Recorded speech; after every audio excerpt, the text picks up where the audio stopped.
Welcome to the Focus and Chill podcast, where we discuss productivity tactics that work for neurodivergent individuals. Every episode, we interview guests with lived experience of neurodiversity who also have a solid productivity and habit game, and pass the learnings on to you, our wise and benevolent audience. We're your hosts, Jeremy and Joey. I'm Joey, and I coach creatives to get moving on their most ambitious projects through the power of solid habits and strong focus. I'm also a perpetual student of psychology and perpetually on a quest to a one-armed chin-up. And I'm Jeremy, a neurospicy software developer turned startup founder, building the Focus Bear app to help people with ADHD and autism thrive at work. My cool party trick is leaving parties early so I can get to sleep in time for my 2-hour-long morning routine.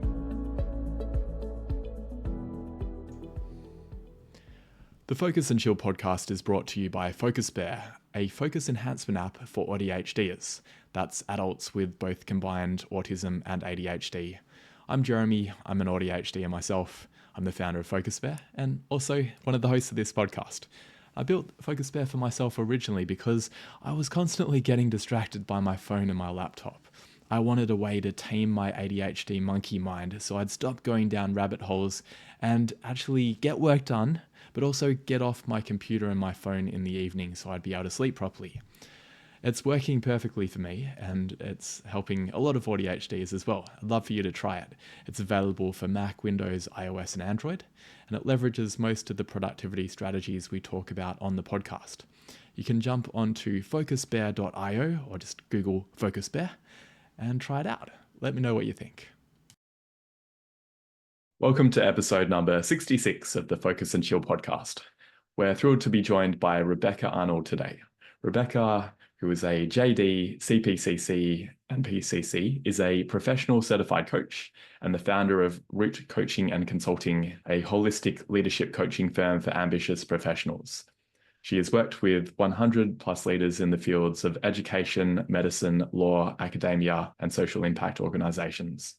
She's an attorney by training and has collaborated with organizations from Google and Harvard to top 100 law firms and K-12 school districts. She's known as a straight-talking, big-hearted coach. Her book, The Rooted Renegade, Transform Within, Disrupt the Status Quo, and Unleash Your Legacy, shares the path to holistic success for mission-driven leaders. It's a #1 Amazon bestseller, and Kirkus Review called it a wide-ranging and impressively holistic approach to achieving personal and professional success. Great to have you on the show, Rebecca. I'm delighted to be with you. Thanks for having me. So we're keen to hear about your book and your work, but we'll start off with hearing about your experience with neurodiversity. When did you realize you weren't neurotypical? So I am very fortunate to have a child who has ADHD, and it helped me to figure out that I have ADHD. And the more other parents I've spoken with, the more common that experience seems to be, especially for people socialized as women. I think it's partly kind of the time that folks grew up in and kind of the generational shift. But I was 42 when I was diagnosed, which is pretty late, and wish that I had known sooner what was going on. I had struggled with anxiety and depression at different points in my life, but I didn't realize the intersection of those with ADHD until I got the diagnosis and all the pieces really fit together and made a lot of sense. Yeah, I've heard that a lot too. And have you found that in some ways explains some of the challenges that you had in the past? Yeah, it was really interesting. I've had a number of conversations with my therapist actually about anxiety. One of the reasons that people procrastinate often is that the anxiety that comes with procrastination mimics what stimulants do effectively. So it's a method of self-medication. Not that is the only reason people have anxiety or procrastinate. It's of course complicated, but it made so much sense to me that the more and more anxious and stressed I got, the better I could focus. And so it masked what was actually going on under the hood. And I just thought I was disorganized and couldn't get it together. Or I was one of those procrastinators and didn't understand really the mechanism that was going on underneath all of that. Yeah, I can really relate to that. I have a tendency to create emergencies in my life. Yeah. And that we're very good at emergencies. Yeah, I agree. It probably has a similar effect to stimulants. Probably not great in terms of overall mental health. No, it's not. And actually, I happen to have a chronic adrenal disease as well. And so Hmm. it's a very interesting constellation of things because I don't metabolize stress very well in my body. And the ADHD really generated so much stress for me until I knew what it was, had some strategies in place, and was on a medication that really worked for me. That it's like the whole system settled. Yeah, that sort of makes me think about ADHD burnout as well in terms of Hmm. having the adrenal issues, because I feel like I've gone Yep. through that myself and heard it from many people. That did that lead to a point where you were approaching burnout, where the old strategy of waiting for the anxiety to kick in stopped working? Yeah. I had a colossal burnout experience. It was like a car crash scene situation of just really, it took me out in terms of work. It took me out in terms of parenting. I really couldn't, I needed a couple months to really come back to myself from that experience. And when I looked back on it, of course, I didn't see what was coming, but when I looked back on it with the diagnosis, I could understand that this strategy of procrastination that had served me pretty well. I mean, not my body well, but well in terms of my accomplishments and all of that, stopped working when it became more and more things started mounting in terms of my responsibilities at work, my responsibilities at home. And I just couldn't keep up that same strategy anymore. And that was one of the really prime factors in my burnout experience. Yeah, what was that like? It was a car It crash, you was described it as. terrible. Yeah, Hmm. I mean, it was like a combination of burnout, kind of what we think about in terms of burnout, a mental health disaster, a physical challenge because I stopped sleeping. And Hmm. with my adrenal issues, not sleeping is a huge stressor on top of everything else. So it was this trifecta of work, physical health, and mental health. And I really needed, and I guess the other piece is I thought I was in my dream job. And so then I felt like I couldn't sustain that kind of work and that at that level. And so then I Hmm. had a vacuum of purpose and really started Ah. questioning what should I do now that I found my dream job and that didn't work in terms of Hmm. the mechanics of how I needed to do that. Well, that sounds really painful, and I can sort of It relate was to very that. The painful. dream job, but it not working out to be the dream. Yeah. And I wish I had known at the time, I didn't know I had ADHD. That came probably a year and a half later or so. Hmm. It, of course, like many dark nights of the soul, was a blessing in disguise. I did not see it at the time. It took me a long time to really work through the shame of that experience, which I think in my clients who have ADHD and friends and colleagues I know who have ADHD, the shame cycle is really intense for folks with ADHD. And so I had to Hmm. do a lot of internal work to think about what unfolded and the lessons it made available to me and the direction it helped me shift into in a way that served me instead of beating myself up about it. Hmm. Yeah, how long did it take to get through the burnout? It was about 8 months, I would say, or so. Hmm. I mean, I ended up having to leave my job and I did a lot of writing, a lot. I'm fortunate to have a partner who was able to support me financially. I think if I had not been in that position, it would have been really a dire situation financially on top of all the other things. And I needed to really start with my mental health and physical health and have my systems be well, and then start the inquiry around how did I get to this point? What's going on? And then where do I want to go from here and create a life with the impact I want to have that is sustainable for myself and my family? Hmm. Yeah, because I guess the previous way of operating had been a pattern for quite a long time for you. I Yeah. see you mentioned Mhm. in the notes that you basically were doing the same thing from law school and beyond. Yep. We've got Yep. some It university was high students who listen. school. Yeah, high school to college to law school. It got worse at every level, but I didn't see it at the time.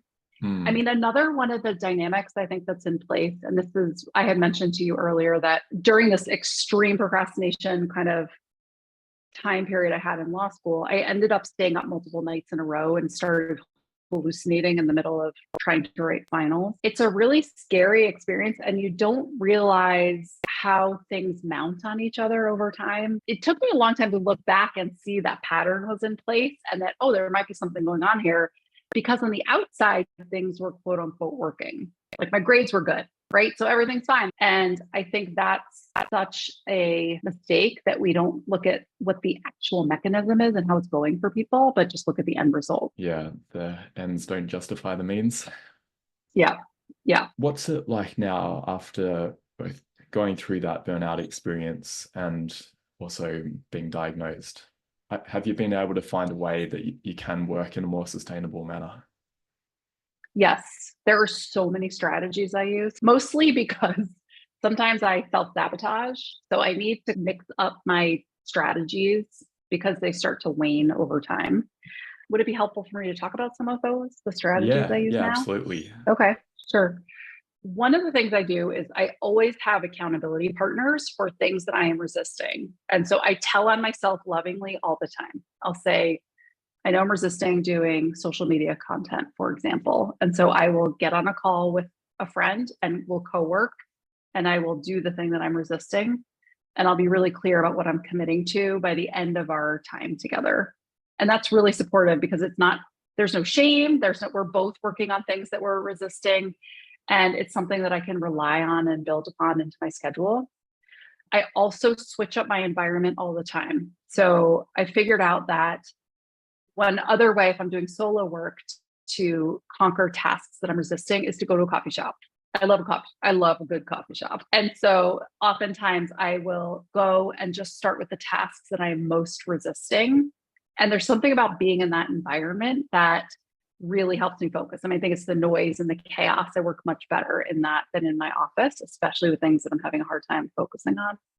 And there's a website, I don't know if you all have talked about this before, but there's a website called Coffeetivity. I'll send it to you so you can put it in the show notes, where you can stream coffee shop noise.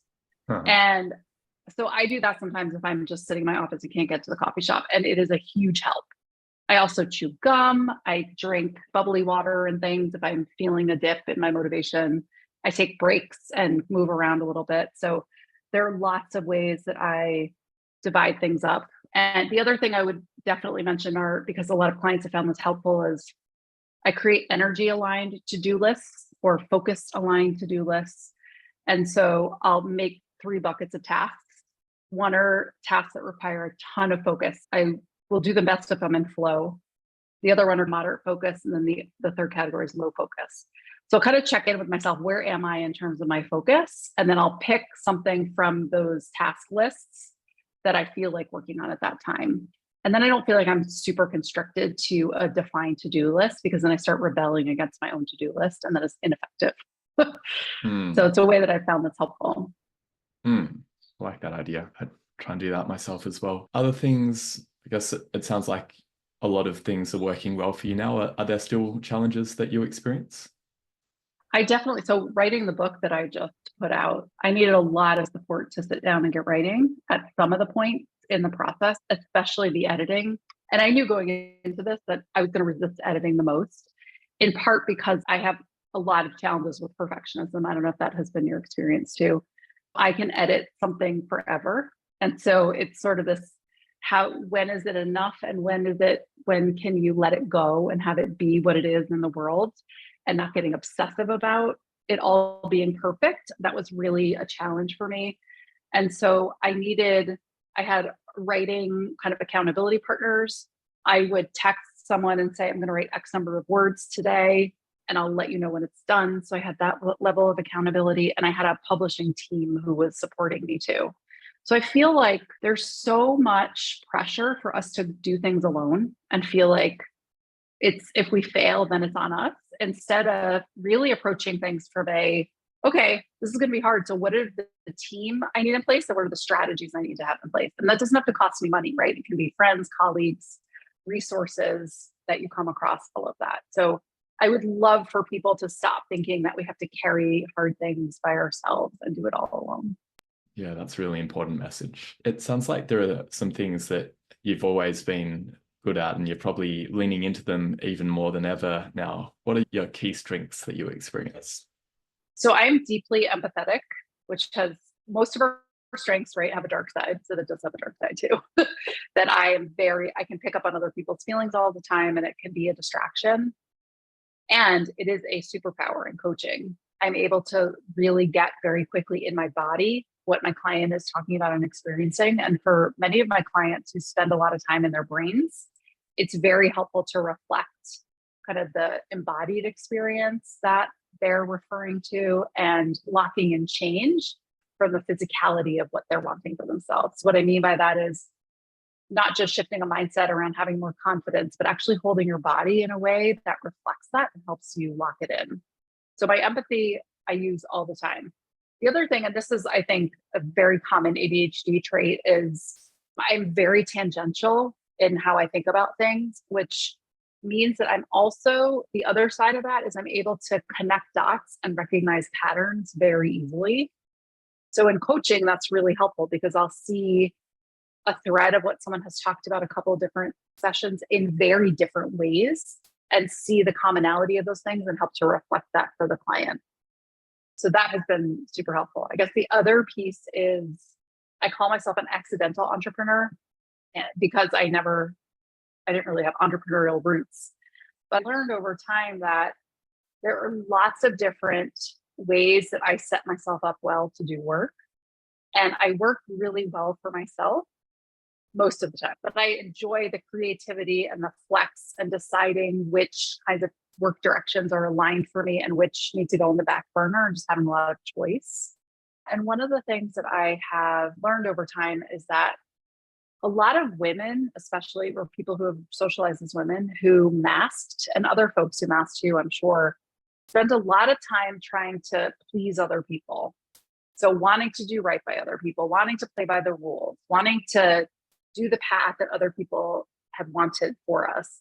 And I feel like there's a little bit of delayed rebellion that I've experienced. I have played by the rules for so long that it has been really freaking hard. And so now it is time for me to create my own rules. And so in whatever ways it looks like, right? It doesn't have to be work. It can be how I'm going to spend my Saturday and what that looks like.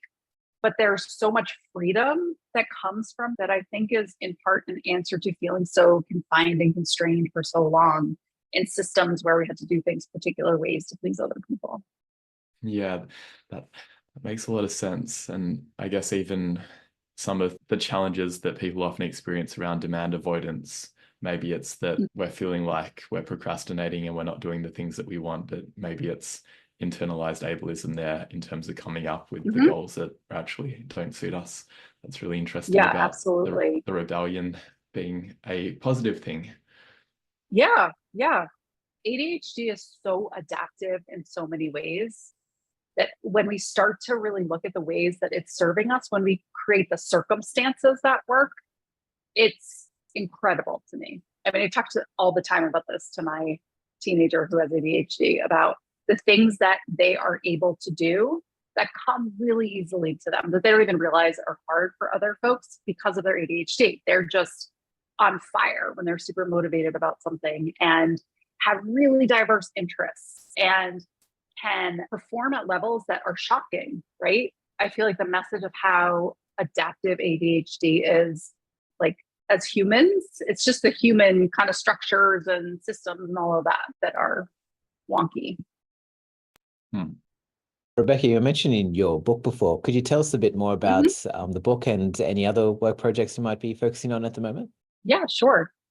So the book is called The Rooted Renegade. Essentially, the book came out of some videos I started creating early in the pandemic, where I felt like there's all this coaching knowledge, tools, strategies, approaches that I knew that I felt like people needed that level of support as we were all grappling with the global pandemic. So I started recording these videos, and then I realized there was essentially a book there, or the beginnings of a book there.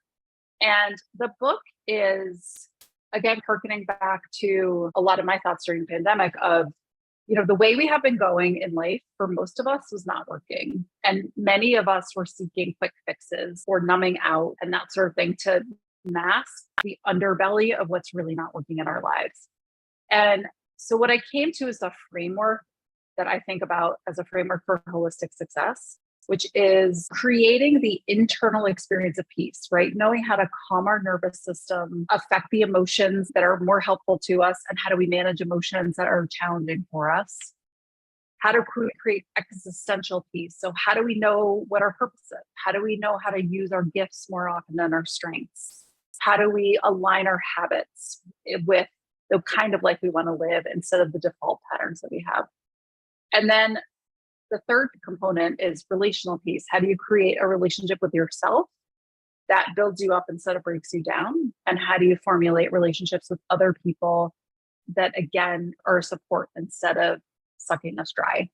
And so when I look across that framework, I think about all of those points as levers to have an experience of holistic success that really aligns for us. So the book walks through those three different areas, and there are over 50 different tools, strategies, approaches, exercises in the book, because I am super committed in any speaking engagements I do or coaching or the book to have things be really practical and tangible and actionable. We can talk all day, but until we start to change our behavior, how we're showing up, or all of that, it doesn't change our experience. And so that's what I wanted to offer folks. And I often say I'm in a relationship with my book. So I think about this in coaching in general. We're in a relationship with lots of things. We have a relationship with time and money, love, all kinds of things. And so I sometimes talk to my book and I'll say to it, what do you need from me so that people understand the message that's available for them? And then I'll see what emerges. So there's a whole intuitive component to my work and my practice and all of that that really serves me and my clients and the book. I think it's wonderful that you talk to your book as well. I feel like I should have done that a little bit more when I was writing mine. But I completely understand in that we have relationships with like lots of non-human things.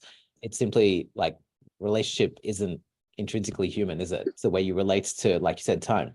You also mentioning things like accountability partners and changing your environment, going to coffee shops and stuff. What are other ways that you get the most out of your time and optimize your working hours? I'm very intentional about what I do when. So I know that I work best from 9 to 12. And so I schedule tasks and work block tasks during that time because I know I will be most efficient. And then I do sprints, kind of like in tech. I'll do quick sprints or Pomodoro units. I'm sure folks have talked about that here. I can generally sustain a task I'm interested in for about 45 minutes or so, while I've got my coffee shop noise pumping and my latte and my medicine, whole 9 yards, it's a whole vibe. And so I'll break it up and then take a break. I'll walk around, I'll get some water, I'll play with the dog, I'll do something. And that really supports me. I'm also really choosy about what I take on and what I don't take on, recognizing that it will be an uphill battle to motivate myself to continue to do the things that I am not as interested in. I also structure, I know when my energy dips. So I always have a dip at 2 p.m. And so I don't have generally any client calls at 2 p.m. and I don't work on anything intensive at that time of day. I have my goals posted on the wall so that I can see what I'm up to and remember it, because if it's not there, I forget what it is. Similarly, I have vision boards. It's important. And I think it's a pretty common experience for a lot of folks who have ADHD, like being able to see something. We like have a challenge with object permanence sometimes, that if it's hard to see it, we can forget that it exists. And I have that all the time. And so it's important for me to have things visible that both affect how I want to show up. Like this is a book related thing. It's a little hard to see, but it's a dandelion in a glass globe. And I think about the seeds of my work traveling through the world. So every time someone orders a book, I just imagine the seeds spreading. And so this is a way, every time I look at this, it's just a visual cue to remind myself of my intention around it. So I have lots of these different things around my office to cue me of those things so that I can stay on purpose. I guess the other thing that some clients have found helpful is something I call a suck sandwich. I hope I can say that here. Of course. Yeah. Suck sandwich away. Okay. So the whole eat the frog thing, that does not work for me, where you start with the task you're most avoiding, because I'll just never sit down at my desk. I'll find tons of things that need to happen in my house in order to avoid eating the frog. With the suck sandwich, you start with something that is delightful. And if you need to set a timer, go for it. I'll start with something for a short period of time, like 15 minutes. I'll read an article I'm really interested in, or I will work on a post I'm excited to write, or something that I'm delighted to do. And then I'm like, okay, here we go. We're going to do 30 minutes of suck.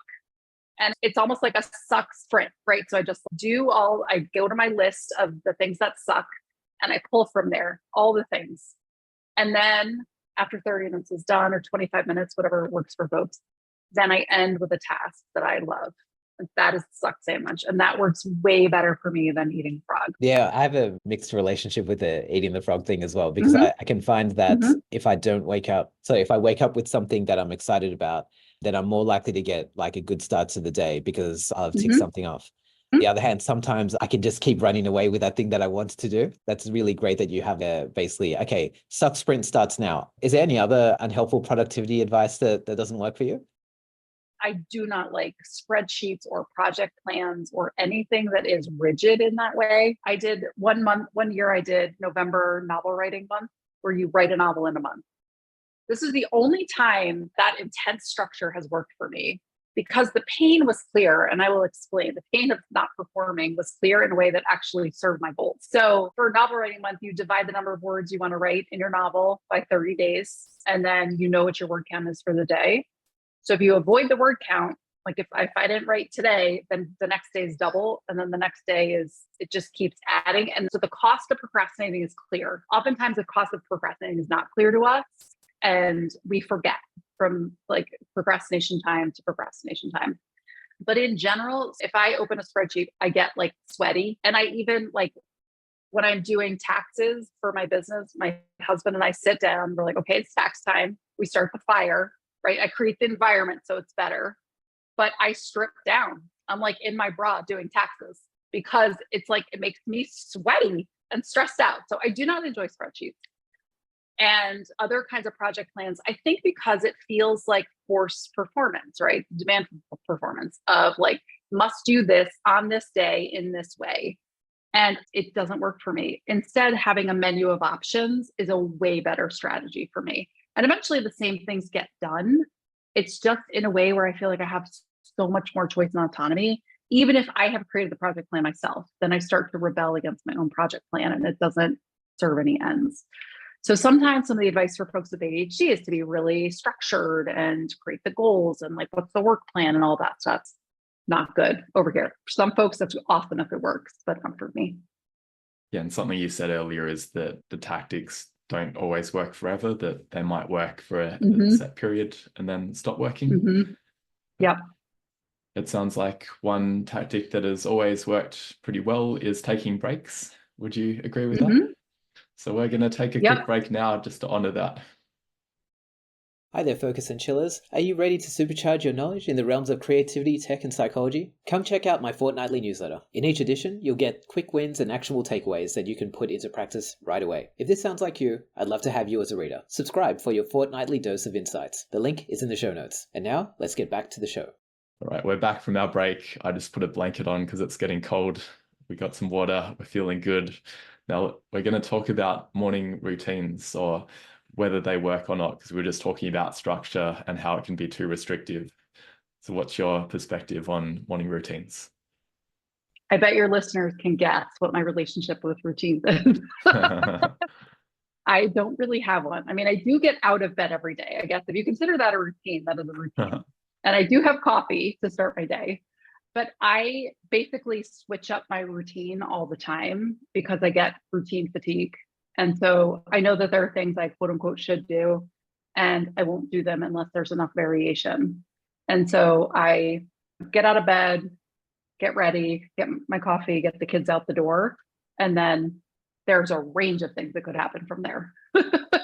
But I know for some people, predictable morning routine is really supportive for getting all the engines firing, but not for me. I was really curious about this because earlier you said 9 a.m. to 12 p.m. is your sweet spot for productivity. So how do you guarantee that you are going to be firing on all cylinders at 9 a.m. if you don't have a set routine to get there? Yeah, that's a really good question. So it's not always 9 a.m. sharp because as we've discussed, I would not do well with that. Sometimes it's 8:30, sometimes it's 9:15. It depends if I've taken a walk or if I've woken up late or something's happened with the kids. It's really about some of the tasks I start with. So I really do start when I sit down at my desk with something that I'm motivated to do. Yeah. Because Otherwise, 9 can stretch to 10 or 11, and I know what I'm up to. Like I know the game that I'm playing. If the vacuum comes out at any point before noon, I know that what I'm up to. Is that the 2 So, p.m. energy dip? Is that when the ideal time for the vacuum cleaner to come out would be? no, the ideal time for the vacuum cleaner is when the kids are home in the late afternoon and I'm not doing it. Delegation. I love it. Yes, exactly. 2 is usually I'll lay down actually sometimes for like 20 minutes or half an hour and they make these weighted blankets for your eyes. It's just an eye mask that they're like mini bean bags with a lavender scent. And it is such a lovely reset. So I honor my need to have that dip. And then I can get back to it after I've had a little bit of a rest like that. And so I've stopped shaming myself for that practice and recognize it's just part of how my body operates best. And so I honor that. Yeah. And that sounds like even if there's not necessarily a consistent morning routine, it sounds like there are things that you do consistently throughout the day in order to help with your energy and your productivity.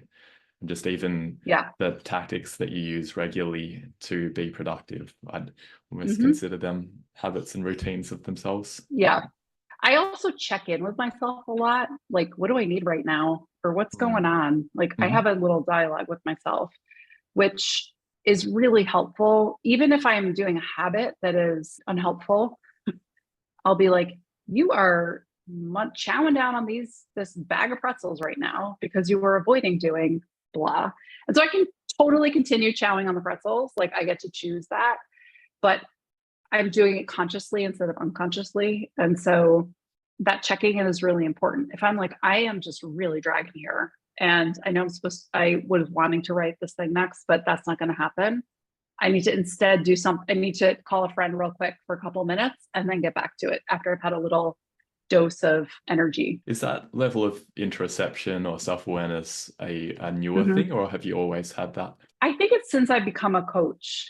I'm just a lot more aware of how much choice we have over how we do things, how we show up, our quality of being, all of that, instead of being at the effect of our patterns and habits. I've always been introspective, but I think that level of actually dialoguing with myself in terms of this is newer. I like that. I might try that because it's a challenge for me that I often don't feel that I'm in touch with my emotions. And maybe having a running dialogue could help. Yeah. Also, emotion wheels are terrific. I don't know if you've played with them at all, but like the Alexithymia. We have one posted. Wheel. Sorry? The Alexithymia wheel, where it has the outer circle of emotions and the inner circle. Yep. Yeah, so we have that hanging in my kitchen, which is to that point about having things be visible so that you're more intentional, has been really great for our family. So sometimes I'll notice one of my kids will go over there and look at it and then report back. But it's great. I might get one for my fridge as well. Rebecca, can you tell us a bit about your sleep and how you switch off at night? I am exhausted by the end of the day. Like my body is exhausted, not always my brain. I would say about 75% of the time, I am asleep within 2 minutes of my head hitting the pillow. Like my kids actually call this my superpower.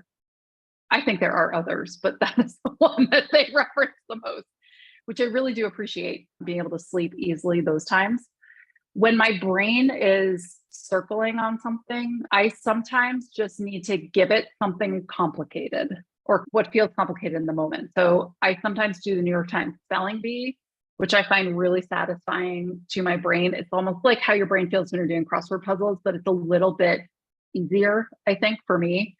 And there's a little bit of a challenge. So it's almost like a combination of, I guess I might think about it as like the final sprint for my brain. It's like, okay, here we go. We're doing the spelling bee. We got the words. And then as I start to do it longer and longer, maybe like 15 minutes in, I notice my brain starts to quiet. Like, okay, we've had enough. And that often will help. Sometimes I look at recipes because they are visually soothing to me. And sometimes I'll just have a little spark of a like, that sounds delicious. And maybe I'll try something. It just kind of like, I don't know, it ends the day with just a little bit of gentle loveliness. And then I sleep with my dog, who's like he's He's little, but he lays in crooks. So that definitely helps settle. So those are a few things that I do. I have on occasion, like I'll listen to a calming podcast. I've used Buddhify, the meditation podcast or the meditation app, which I found to be helpful. So if I'm really kind of circling. Yeah, one thing I had to ask you, because you're mentioning, I guess a theme that runs through a lot of your work is the idea of, I guess, being rebellious or being a bit contrarian. And I'm not sure if you've heard of the concept of revenge sleep time procrastination. Yes. Yes. Yes. So I'm wondering, like, as someone that has like such a rebellious streak, I think I have one as well. How do you manage that when it's your high brain basically says like, okay, sleep time now, Rebecca, but like your rebellious side says, you can't make me do that. Yeah, it's really interesting. I've worked with a couple of clients on revenge bedtime procrastination. And one of the things that is clear for them, and I'm curious if this is the case for you too, it's almost like if our needs aren't getting met during the day, then we feel like we need to delay bedtime because we're either dreading the morning or didn't get what we needed during the day, or otherwise feel underutilized in some way and want to feel like we earned it. We earned staying up late and sleep depriving ourselves. That only happens to me if I notice that that's happening. I'm like, I'm staying up later. Then I start to ask myself, what am I dissatisfied at work or in my relationship with my husband or in the way I'm choosing to spend my time that is having me stay up later and know that I'm going to feel really crappy tomorrow?